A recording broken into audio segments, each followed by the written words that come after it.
પુરાણ company લિમિટેડની ઉત્પાદન શક્તિ 100% પ્રવૃત્તિએ 2000 એકમો છે. 2005ના વર્ષ માટે ઉત્પાદનની વિગતો નીચે પ્રમાણે છે. પહેલા તો આપણે લખી દઈએ કે 100% પ્રવૃત્તિએ કેટલી છે? 2000 એકમો. જોજો દાખલો બહુ સમજવા જેવો છે. સૌથી પહેલું વેચાણ આપેલું છે. એકમ દીઠ વેચાણ કિંમત 1000 આપેલી છે. બરાબર. એટલે અને કુલ વેચાણ કેટલું છે?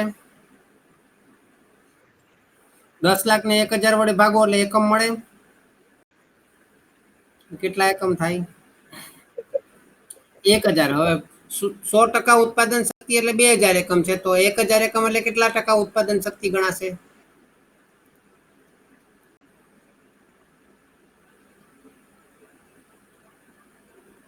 100% ઉત્પાદન શક્તિ 2000 એકમની કીધી છે, તો 1000 એકમમાં કેટલા ટકા ઉત્પાદન શક્તિ ગણાય? નહીં, ઉત્પાદન શક્તિ ટકા. ટકા ગણાય?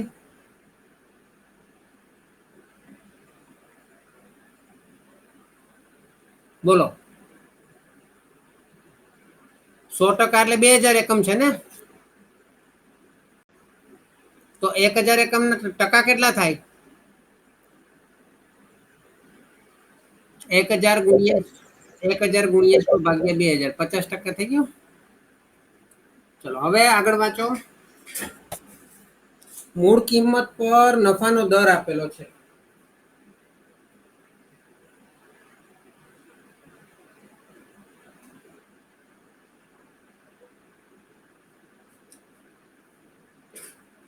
ચલો.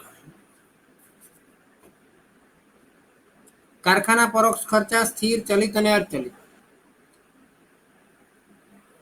પછી ઓફિસ પરોક્ષ ખર્ચા આપેલા છે, વેચાણ પરોક્ષ ખર્ચા આપેલા છે, માલ સામાન અને મજૂરીનું પ્રમાણ આપેલું છે, કારખાનાના અર્ધચલિત ખર્ચા આપેલા છે, એટલે એના વિશે માહિતી આપેલી છે. ઓકે. તો સૌથી પહેલા હવે જો દાખલો આખો ઊંધો આપ્યો છે, આપણે પહેલા સૌથી પહેલા શું લખવાનું આવે? માલ સામાન લખવાનું આવે. સૌથી પહેલા શું લખાય? માલ સામાન. પછી શું આવે? મજૂરી આવે. પછી અન્ય પ્રત્યક્ષ ખર્ચા હોય તો એ આવે. પછી એ બંનેનો સરવાળો કરે એટલે શું થાય? પ્રાથમિક પડતર. પ્રાથમિક પડતર મળે એટલે એમાં કયા ખર્ચા ઉમેરાશે? પ્રાથમિક પડતરમાં કયા ખર્ચા ઉમેરાય? કારખાના પરોક્ષ ખર્ચા ઉમેરાય.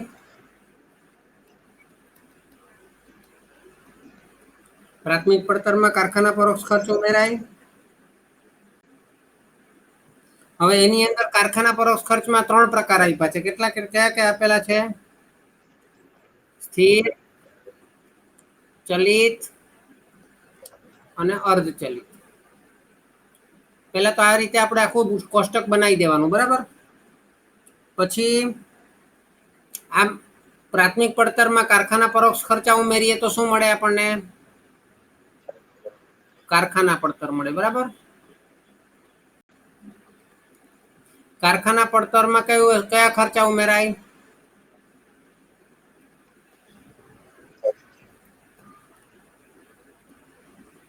ઓફિસ પરોક્ષ ખર્ચમાં આપણને 80% સ્થિર કીધું છે, એટલે 2 પ્રકાર છે એની અંદર, સ્થિર અને ચલિત.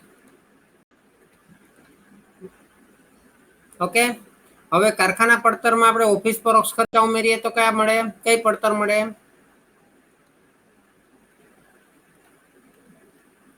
ઉત્પાદન પડતર મળે.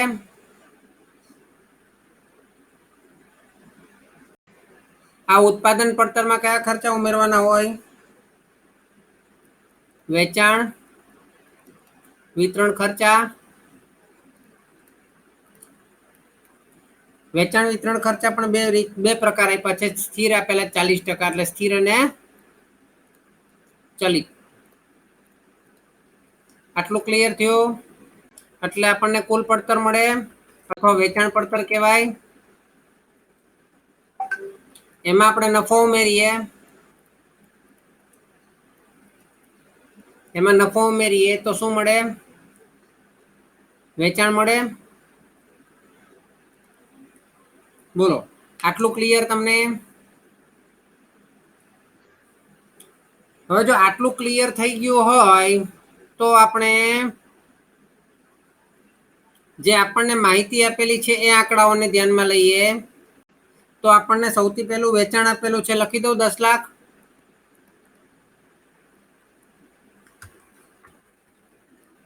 સૌથી પહેલું વેચાણ આપેલું છે 10 લાખ, લખી દઉં.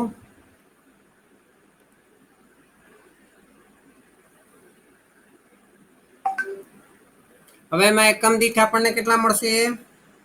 એકમો કેટલા છે? 1000. એટલે એકમ દીઠ કિંમત કેટલી આપેલી છે? 1000 રૂપિયા.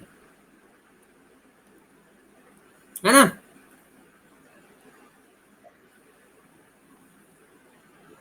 દાખલો આખો થોડો અલગ છે, ઊંધો દાખલો છે, એટલે ધ્યાનથી સમજજો.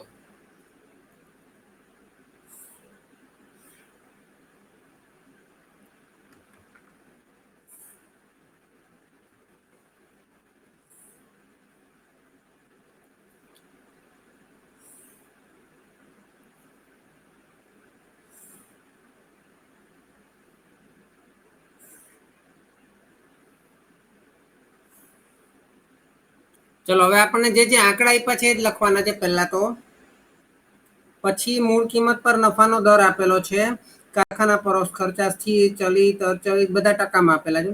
ઓફિસ પરોક્ષ ખર્ચા આપેલા છે 1,20,000. ઓફિસ પરોક્ષ ખર્ચા 1,20,000 આપેલા છે. એમાં 80% સ્થિર કીધા છે. તો 1,20,000 ના 80% કેટલા થાય? 96,000. અને ચલિત કેટલા થશે બાકીના?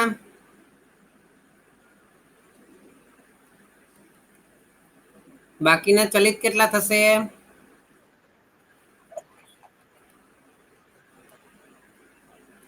ત્યાર પછી માલસામાન મજૂરીનું પ્રમાણ આપેલું છે.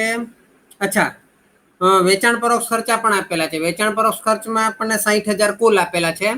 એમાંથી સ્થિર 40% છે. તો કેટલા થશે સ્થિર?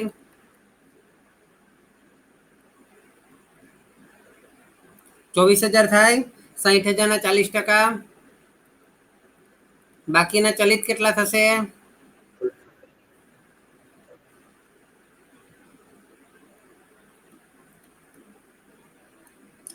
ચલો બીજું કઈ જ આપેલું? બીજું કઈ જ આપેલું નથી.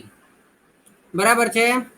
ચલો તો સૌથી પહેલા આપણે વિગત આપેલી છે, એકબીજા સાથે રિલેશન આપેલો છે. તો સૌથી પહેલો તો રિલેશન આપણને મૂળ કિંમત પર નફાનો દર આપેલો છે. મૂળ કિંમત એટલે પડતર કહેવાય. મૂળ કિંમત એટલે પડતર કહેવાય. કુલ પડતર બરાબર મૂળ કિંમત કહેવાય. હવે એમાં નફાનો દર કેટલો આપેલો છે? એમાં નફાનો દર કેટલો આપેલો છે? 66.2 આપેલા છે. 66.2 એટલે 66.67% થાય આમ જોવા જઈએ તો.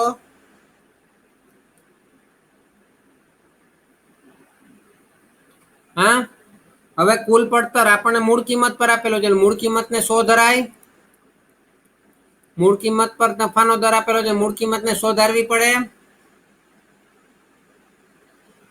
બોલો. અને નફો 66.67 ધરાય. તો વેચાણ આપણને કેટલું મળે બંનેનો સરવાળો કરે એટલે?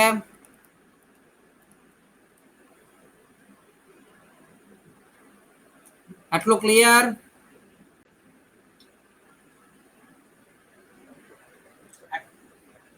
આટલું ક્લિયર?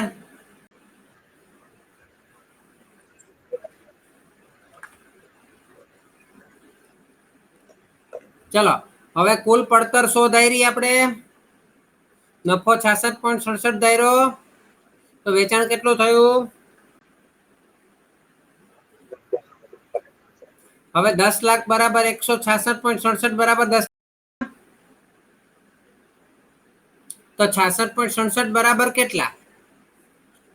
હે ને? તો તમારે કેલ્સીમાં કરવાનું 10 લાખ ગુણ્યા 66.66 કર્યા કરવાના. કેલ્સીમાં જેટલા થાય એટલા ભાગ્યા 166.66 કર્યા કરવાના જ્યાં સુધી કેલ્સીમાં થાય એટલા. કઈ મેળ પડે છે?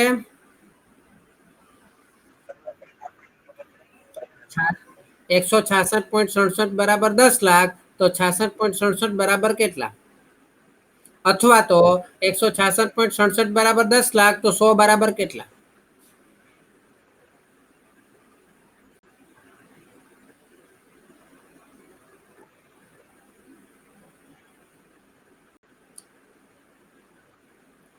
કુલ પડતર 6 લાખ આવવી જોઈએ.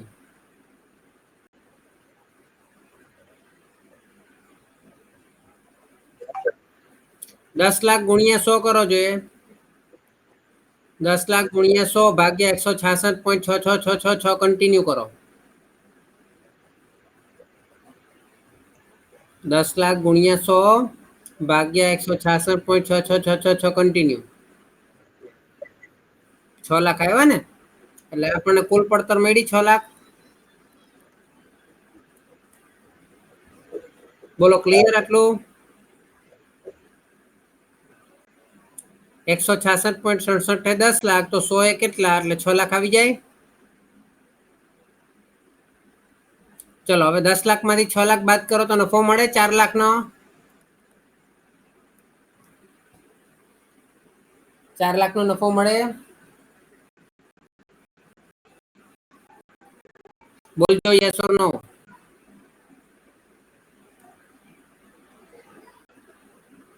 આટલું ક્લિયર થાય તો આગળ કરાવો.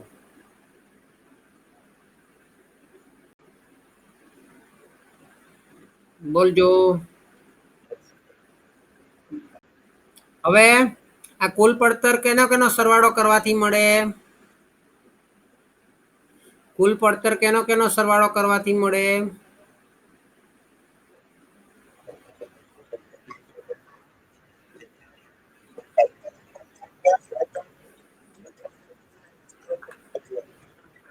હા, ખાલી ઉત્પાદન પડતર ને જ લેવાની, કારણ કે ઉત્પાદન પડતર ની અંદર આગળનો બધો સરવાળો આવી જ ગયો હોય. એટલે ઉત્પાદન પડતર પ્લસ વેચાણ વિતરણના સ્થિર અને ચલિત ખર્ચા, આ બે નો સરવાળો કરો એટલે 6 લાખ મળવા જોઈએ. હવે એમાંથી આપણને વેચાણ વિતરણ પરોક્ષ ખર્ચા આપણને ખબર છે કેટલા છે? 24,000 ને 36,000. હે ને? તો 6 લાખ આવે સરવાળો કરતા. તો ઉત્પાદન પડતર મળી જાય આના પરથી. આના પરથી ઉત્પાદન પડતર મળી જાય. ઉત્પાદન પડતર માં 24 અને 36 ઉમેર્યા તો કુલ પડતર મળી. તો કુલ પડતર માંથી 24 ને 36 બાદ કરો તો ઉત્પાદન પડતર મળે 5,40,000. Very good. બધાને ક્લિયર થયું? આ 6 લાખ માંથી 24,000 ને 36,000 બાદ કર્યા. આમ 5,40,000 માં 24,000 ને 36,000 પ્લસ કરીએ તો 6 લાખ મળે. તો 6 લાખ માંથી 24,000 ને 36,000 માઇનસ કરીએ તો ઉત્પાદન પડતર મળે. ક્લિયર થયું હોય તો યસ બોલજો.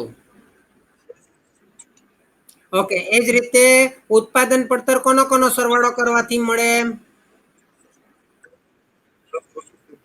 કારખાના પડતર પ્લસ ઓફિસ ખર્ચા. તો કારખાના પડતર કેટલા હશે કે જેમાં 96 અને 24 ઉમેર્યા તો 5,40,000 થયા? કારખાના પડતર કેટલા હોવા જોઈએ? 4,20,000. Very good.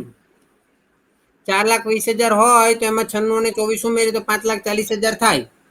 આપણે ઉપરથી નીચે નથી જતા, ઉપરથી નીચે જઈએ તો પ્લસ કરતા જઈએ, નીચેથી ઉપર જઈએ તો માઇનસ કરવાનું. બરાબર? હવે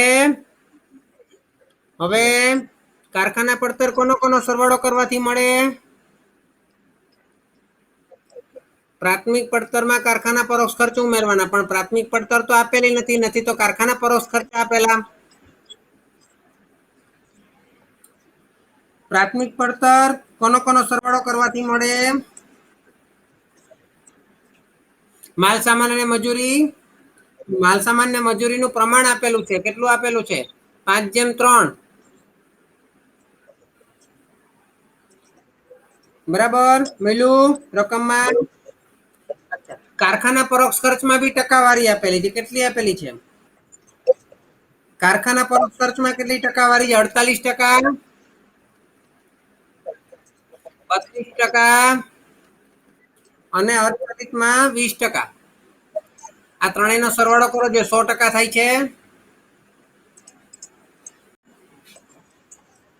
થઈ ગયા. પરંતુ 100% પણ આપણને કુલ કારખાના પરોક્ષ ખર્ચ આપેલા નથી, હે ને? હવે મને એમ કહો કે કારખાના પરોક્ષ ખર્ચમાં કોઈની સાથે રિલેશન આપ્યો છે ઉપર માલસામાન મજૂરી કે પ્રાથમિક પડતર સાથે? હા, ચલિત ખર્ચનો રિલેશન આપ્યો છે. પ્રાથમિક પડતરના 10%. કેટલા? કોના 10%? પ્રાથમિક પડતરના. તો પ્રાથમિક પડતર કેટલી હોવી જોઈએ?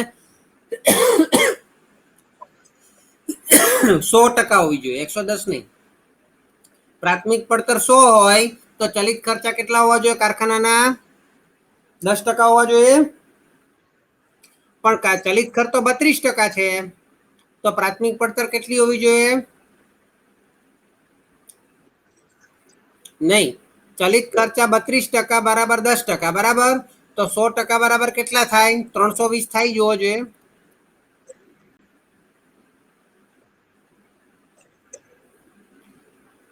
ચલિત ખર્ચા 32% છે ને? હવે એ પ્રાથમિક પડતરના 10% છે. એ પ્રાથમિક પડતરના 10% છે ચલિત ખર્ચા.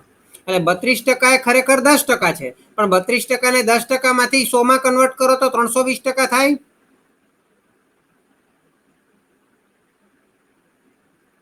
10% બરાબર 32%, તો 100% બરાબર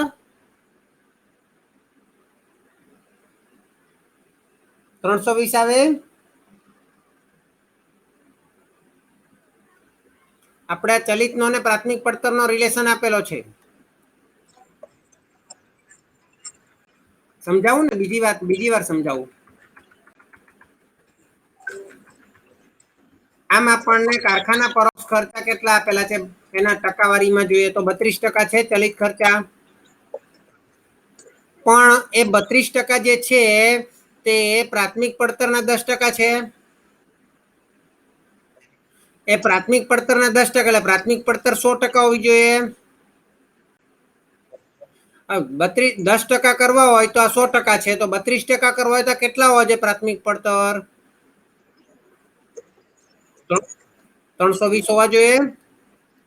તો પ્રાથમિક પડતર 320 હોય, બરાબર છે. તો હવે એ 320 ને એ 320 તો પ્રાથમિક પડતર છે, એમાં કારખાનાના પડતર ટોટલ કેટલી થાય? 100% થાય છે. 48 + 32 + 20 100 થાય છે. તો કારખાના પડતર કેટલી થવી જોઈએ? 100 + 320 એટલે 420 થવી જોઈએ. કારણ કે કારખાના પડતર કઈ રીતે મળે? પ્રાથમિક પડતર પ્લસ કારખાના પરોક્ષ ખર્ચા મળે. પ્રાથમિક પડતરમાં કારખાના પરોક્ષ ખર્ચા ઉમેરવાથી આપણને કારખાના પડતર મળે. તો કારખાના પરોક્ષ ખર્ચમાં 48, 32 અને 20 છે, જે 100% થાય છે. અને પ્રાથમિક પડતર 320% છે, તો ટોટલ 420% થયા. બોલો. હવે 420. હા, બોલો. ક્લિયર આટલું? હવે 420% જે છે 4,20,000 છે. 420% એટલે 4,20,000 છે રકમમાં. કારખાના પડતર 420% છે, જે 4,20,000 છે. હા, તો પ્રાથમિક પડતર 320% એટલે કેટલા હોય? 3,20,000 હોવા જોઈએ. સ્થિર કારખાના પરોક્ષ ખર્ચ 48% એટલે 48,000 હોવા જોઈએ. ચલિત કારખાના પરોક્ષ ખર્ચા 32% એટલે 32,000 હોવા જોઈએ. અને અર્ધચલિત 20% એટલે 20,000 હોવા જોઈએ. જો જે 1 લાખ થઈ જાય છે. 48,000 + 32,000 + 20,000 1 લાખ થઈ જાય છે. એમાં પેલા 3,20,000 ઉમેરે તો 4,20,000 થઈ જાય છે. હવે પ્રાથમિક પડતર 3,20,000 છે, એની અંદર બે જ વસ્તુ છે. શું છે? માલસામાન અને મજૂરી. તો 5/3 માં વેચી દો 3,20,000 ને. મજૂરી 1,20,000 ને માલ સામાન 2 લાખ. બોલો આટલું ક્લિયર થયું?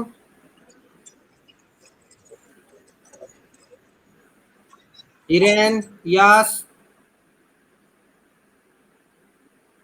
આટલું ક્લિયર થયું હિરેન?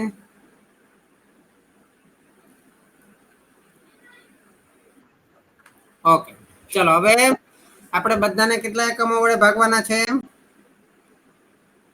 1,000, 10,000 એકમો કેટલા છે? બધાને 1,000 એકમો વડે ભાગીએ તો એકમ દીઠ મળી જાય 400, 600, 36, 24, 540,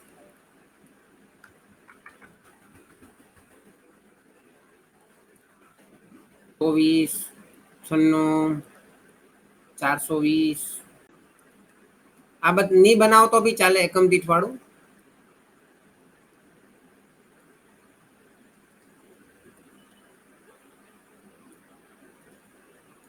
ક્લિયર આટલો? હવે આજે આપણે બનાવ્યું છે કેટલા એકમોનું, કેટલા ટકા કાર્યક્ષમતાનું હતું? 50%નું. ને 1,000 એકમોનું હતું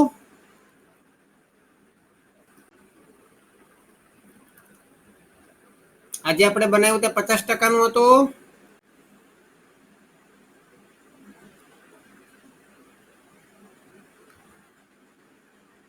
બીજું કયું કયું બનાવવાનું કીધું છે? 75 ને 100.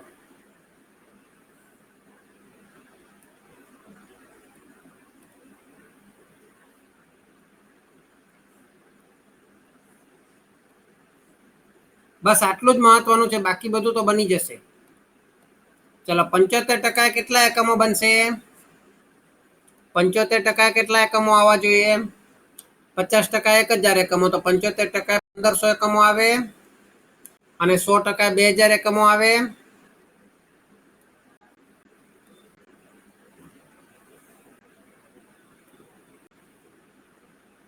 બોલો જે આટલું ક્લિયર?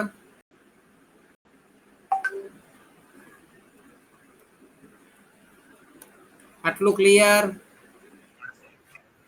ચલો હવે આપણને જે ફેરફાર કરવાનો કીધો એ કરવાનો. તો કારખાનાના જો નીચેના પેરેગ્રાફ જુઓ, નીચેથી બીજો. કારખાનાના અર્ધચલિત ખર્ચા 80% ઉત્પાદન પ્રવૃત્તિ સુધી 50% વધે છે. 80% સુધી વધે છે એટલે 75%માં વધશે, હે ને? તો 75%માં કેટલા વધશે અર્ધચલિત ખર્ચા? 50% વધશે એટલે 20,000 છે ને? કેટલા છે અર્ધચલિતમાં કુલ લેવાનું? 20,000 છે. એમાં 50% વધશે એટલે કેટલા થઈ જશે? 30,000 થઈ જશે. ત્યાર પછી તેમાં 100% વધશે એટલે 20,000માં 20,000 પ્લસ થઈ જશે એટલે કેટલા થઈ જશે? 40,000. બીજું કઈ ફેરફાર કરવાનું કીધું છે? નથી કીધું. તો આપણે બેઠા લખવાના, પહેલા એકમ દીઠ લખી દેવાના. પહેલામાં ચલિત હોય ત્યાં 200, 200, 120, 120 અને એનો ટોટલ બી 320, 320. કોઈ ફેરફાર નથી કીધો ને? ઓકે. પછી સ્થિર છે તો સ્થિરમાં કયા લખવાના? કુલ વાળી રકમ લખવાની. 48,000, 48,000. પછી ચલિતમાં 32, 32. પછી સરવાળો પછી કરશું. 96,000 સ્થિર છે તો 96,000, 96,000. અને ચલિતમાં કયા લખવાના? 24, 24. પછી સ્થિર છે 24,000.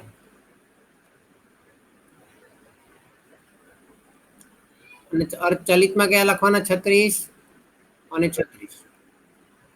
ઓકે, ક્લિયર આટલું? ચલો હવે આપણે એને 1,500 એકમો અને 2,000 એકમો વડે ગુણીને લખીએ. તો 200 ને 1,500 એકમો વડે ગુણવો જોઈએ. 3 લાખ.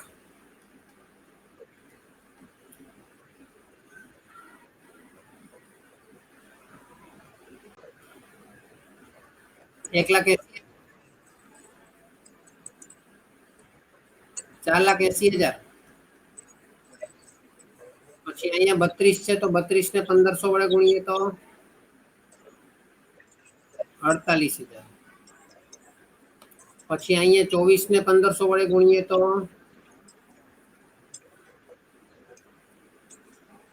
36,000 પછી 54,000 ચલો સરવાળો કરો 4,80,000 પ્લસ 48,000 પ્લસ 48,000 પ્લસ 30,000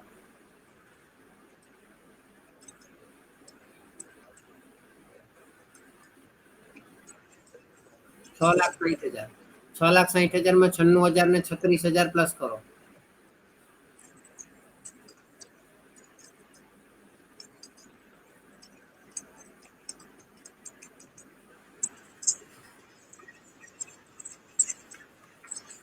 લાખ 6,000 આવે છે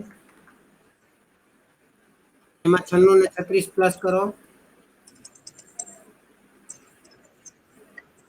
7,38,000 માં 24 અને 54 પ્લસ કરો કેટલા અવાજ બરાબર નથી આવતો 8,16,000 96,000 બોલતા હતા ચલો 8,16,000 માં હવે એકમ દીઠ વેચાણ કિંમત નું કઈ કીધું છે સરખી રહેશે તો એકમ દીઠ વેચાણ કિંમત આપણે કેટલી રાખવાની 1,000 રૂપિયા જ રાખવાની છે એટલે કેટલા થશે 15 લાખ થશે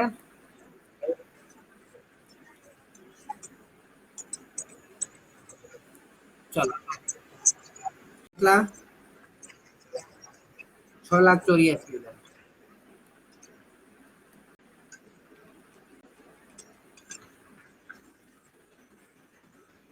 ત્યાર પછી 100% વાળું બનાવીએ 2,000 એકમ કેટલા થશે 4 લાખ પછી 2 લાખ ડબલ જ કરવાના છે ને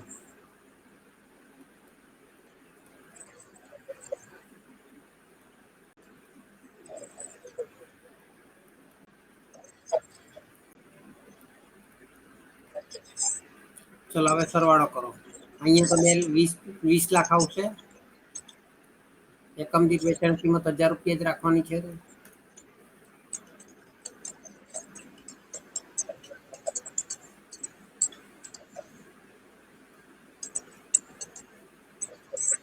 7,92,000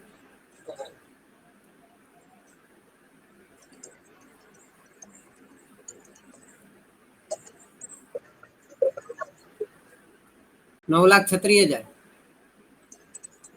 હા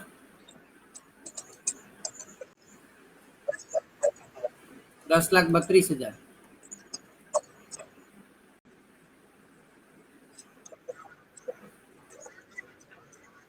9,68,000 68,000 ને બોલો આવી ગયો આન્સર